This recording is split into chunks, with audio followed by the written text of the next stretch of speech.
വീട്ടിലുണ്ടായിട്ടുള്ള കുറച്ച് പച്ചക്കറികൾ വെച്ചിട്ട് ഇന്ന് സാമ്പാർ ഉണ്ടാക്കണം കേട്ടോ. അപ്പോൾ സാമ്പാറൊക്കെ ഉണ്ടാക്കുമ്പോൾ ഇതേപോലെ 2-3 ടിപ്പുകളൊക്കെ ചെയ്ത് കഴിഞ്ഞ് കഴിഞ്ഞാൽ അതിൻ്റെ ടേസ്റ്റ് ഇരട്ടിയാകും. ഒന്ന്, നമ്മൾ 2-3 കുഞ്ഞ് കഷ്ണം ശർക്കര ഇടുക. അപ്പോൾ അതിൻ്റെ എരിവും പുളിയും ഉപ്പും മധുരവും എല്ലാതും ബാലൻസായി നല്ല ടേസ്റ്റ് ആവും. പിന്നെ സാമ്പാർ കാച്ചുന്ന സമയത്ത് ഇപ്രാവശ്യം വെളിച്ചെണ്ണയ്ക്ക് പകരം നമ്മൾ നെയ്യ് ഉപയോഗിച്ചിട്ട് കാച്ചാണെങ്കിൽ ആ ഒരു സാമ്പാറിന് ഒരു പ്രത്യേക ടേസ്റ്റും നല്ലൊരു സ്മെല്ലുമാണ് കേട്ടോ. അപ്പോൾ ഇത് വീട്ടിലുണ്ടാക്കിയിട്ടുള്ള നെയ്യാണ്. അപ്പോൾ ഇതിലോട്ട് നമുക്ക് കടുക് ഇട്ട് കൊടുക്കാം. കടുക് നല്ലതുപോലെ പൊട്ടി വരുമ്പോൾ കുറച്ച് ഉലുവ ഇട്ട് കൊടുക്കുക. ഉലുവ നമ്മൾ ആരും ഇടണ കണ്ടിട്ടില്ല. പിന്നെ കുറച്ച് കറിവേപ്പിൻ്റെ ഇലയും വറ്റൽമുളക് ഇട്ടിട്ട് നല്ലതുപോലെ ഒന്ന് ചൂടാക്കിയതിന് ശേഷം നമുക്ക് കറിയിലോട്ട് ഒഴിച്ചു കൊടുക്കാം.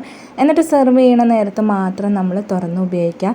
നല്ലൊരു സ്മെല്ലും നല്ലൊരു പ്രത്യേക ടേസ്റ്റാണ് കേട്ടോ നെയ്യിൻ്റെ ആ ഒരു ഫ്ലേവർ വരുമ്പോൾ. അപ്പോൾ എല്ലാവരും ഇനി സാമ്പാർ ഉണ്ടാക്കുമ്പോൾ ഇതേപോലെ ഒന്ന് ചെയ്ത് നോക്കാം കേട്ടോ.